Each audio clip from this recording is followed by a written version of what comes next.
that most civilized people are out of touch with reality because they confuse the world as it is with the world as they think about it and talk about it and describe it.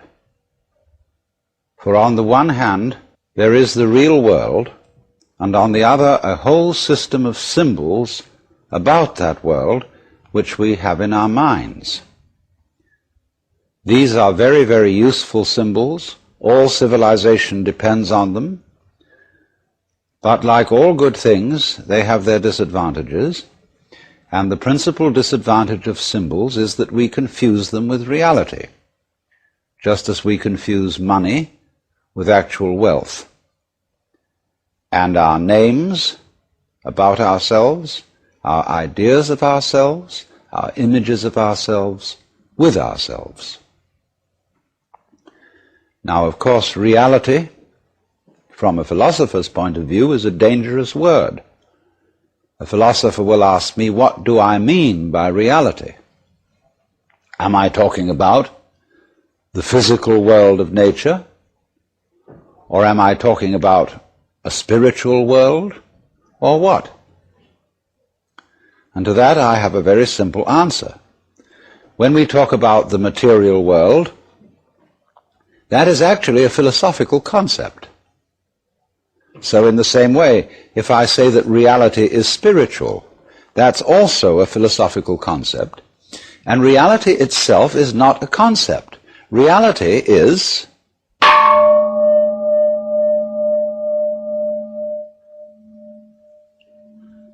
and we won't give it a name. Now, it's amazing what doesn't exist in the real world. For example, in the real world, there aren't any things, nor are there any events. That doesn't mean to say that the real world is a perfectly featureless blank. It means that it is a marvelous system of wiggles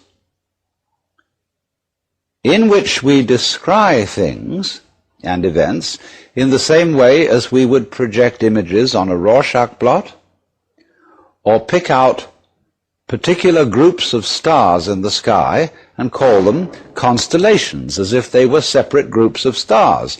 Well, they're groups of stars in the mind's eye, in our system of concepts. They are not out there as constellations already grouped in the sky.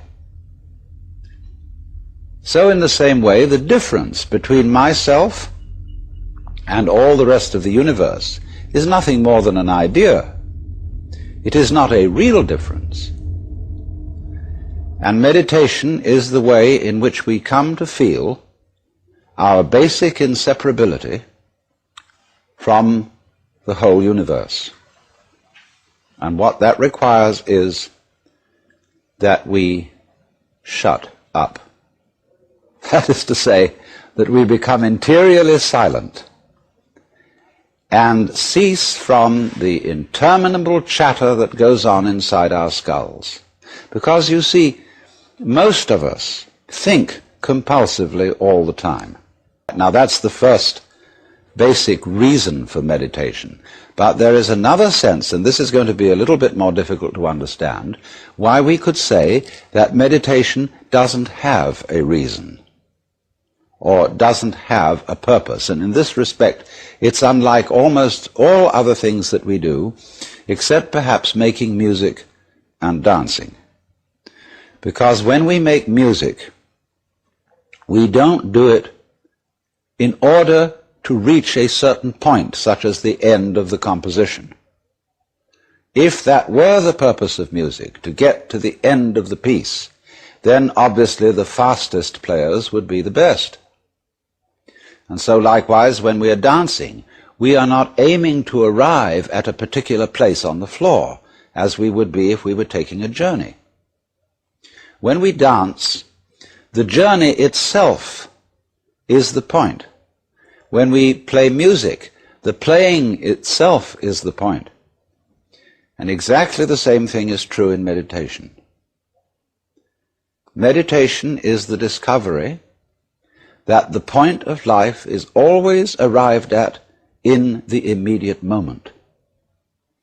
And therefore, if you meditate for an ulterior motive, that is to say, to improve your mind, to improve your character, to be more efficient in life, you've got your eye on the future and you are not meditating.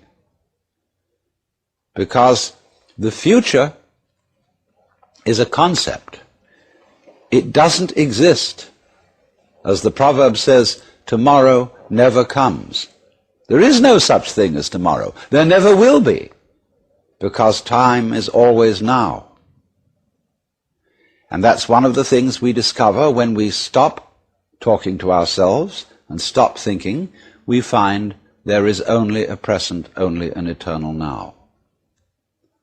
So, it's funny then, isn't it, that one meditates for no reason at all, except we could say for the enjoyment of it. And here I would interpose the essential principle that meditation is supposed to be fun. It's not something you do as a grim duty. The trouble with religion, as we know it, is that it is so mixed up with grim duties. We do it because it's good for you. It's a kind of self-punishment. Well, meditation, when correctly done, has nothing to do with all that. It's a kind of digging the present. It's a kind of grooving with the eternal now. And brings us into a state of peace where we can understand that the point of life, the place where it's at, is simply here and now.